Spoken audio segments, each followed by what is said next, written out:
Hey, welcome to the Coding Hub. In this video, I'm going to talk about how I launch apps in 2026 and my exact path to launching a successful app in the iOS App Store. So if you enjoy this video, please like and subscribe, and let's get into it. So first of all, the first thing I do is competitor research.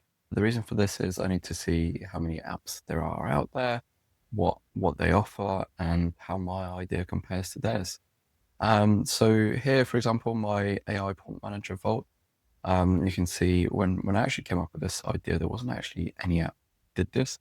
Now there's quite a few that do a very similar thing to mine, but I think mine still outcompete them. And I think it's important that you continue doing this competitive research as your app evolves and see what competition is offering and see how you can offer something new, something better, and how their apps work and what sort of engagement they're getting. And once you've done that competitive research, you then start looking at your keywords, what keywords you want to focus on. Those keywords, do they match with what you're trying to do in your application? And then basically trying to rank for them, seeing how you can best rank for them and what you need to target, which languages you need to target, and so on. So yeah, doing competitor research and then looking at their keywords, how they are maybe using their keywords, what keywords they're focusing on. That is all really important. So doing the right keyword analysis is great, and also seeing how the competition is using those keywords. Now, don't be afraid if there's too much competition for a particular application that you're working on.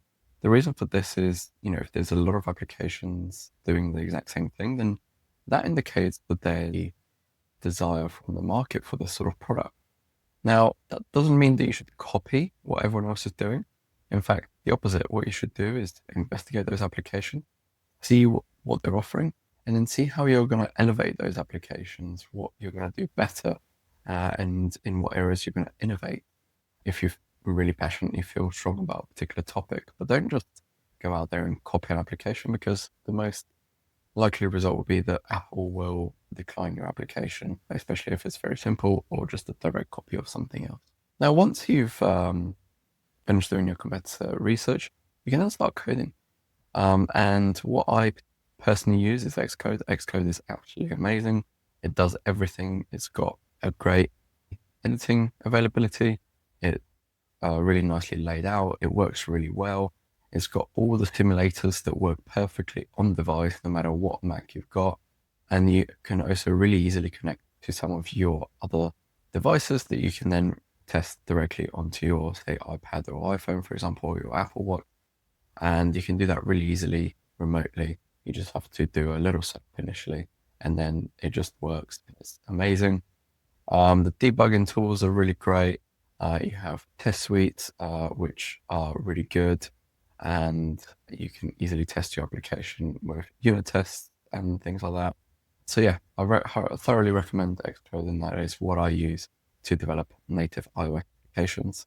I know a lot of people work on non-native applications and they use something like React Native, but personally, I think Xcode is great for native applications. And in addition to that, I also always add some Mixpanel and RevenueCat to all my applications, just to monitor some analytics on my application, but also to do paywalls and manage the paywalls really easily using RevenueCat, which is super useful. Next, something that's probably quite basic, but I do use the Apple to-do list, I think it's called.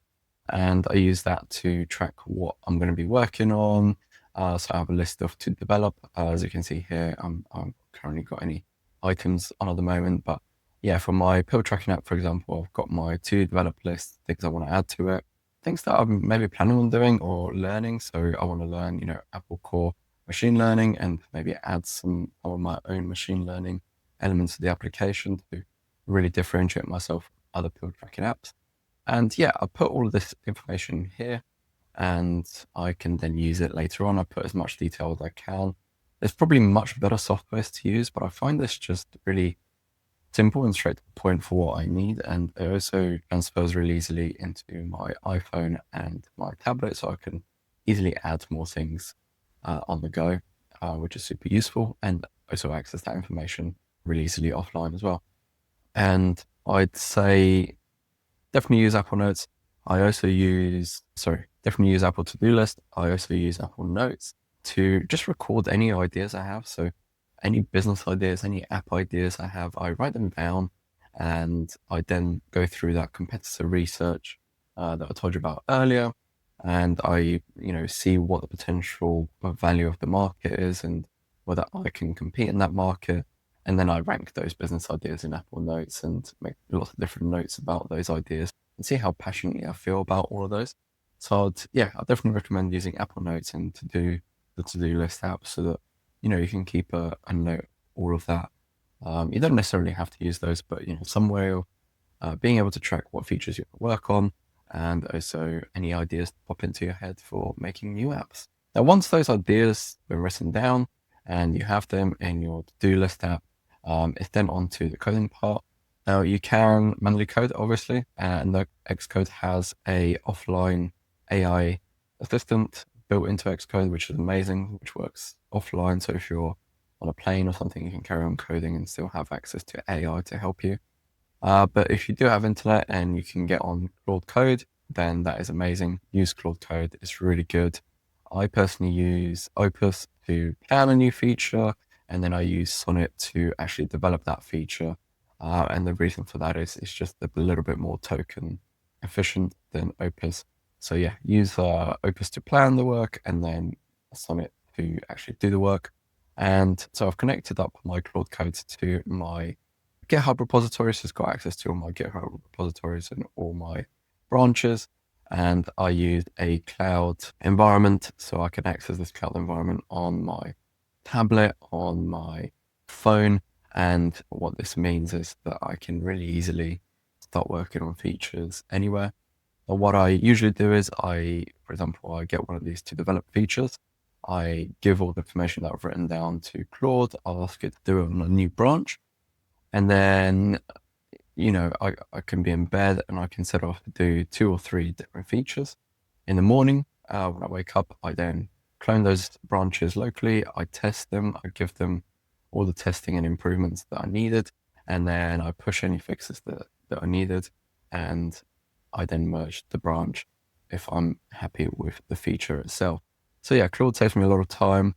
I'd definitely recommend Claude Code, especially the cloud agents, because you can just kick off any of that information that you've already narrowed down in your whatever task manager you've got, and Claude can start working on them, and it saves you that time because then you just have to review the feature, make any fixes, and you're good to go. So yeah, finally, I use Canva to then design anything like app icons and any other assets that I need for the application, like onboarding and things like that. So I use Canva. Canva's my go-to. There's probably much better bits of software, but I am a software engineer by nature, so I don't actually, I'm not very good at design, unfortunately. That's something I need to get better at. So yeah, if you have any recommendations for better software for me to use to design my apps and design my logos, then please drop them in the comments below. That will really help me out for further. And yeah, I then go ahead and test the application. I run it on my personal phone, and I then publish the application to the Apple Connect, where I go through the process of adding all the keywords, all the keyword analysis that I've done, and I work with Claude to create those keywords. I have an MCP server set up to Astro, and that I then use Claude to generate me the titles, the subtitles, and the keywords, descriptions. I review them, obviously, and I make sure I'm happy with them, but I get Claude to do some of the heavy lifting in that respect because it can just really quickly, I have thousands of keywords here for just one applications, and it can really easily just analyze all of this data and give me the best keywords to focus on. And I always review these over time. So I review these keywords regularly, and I change them as I need to. So yeah, I hope this video was useful. This is how I ship applications in 2020. If you did like the video, then I'd love a like and subscribe, and hopefully I'll see you in the next one. Bye-bye.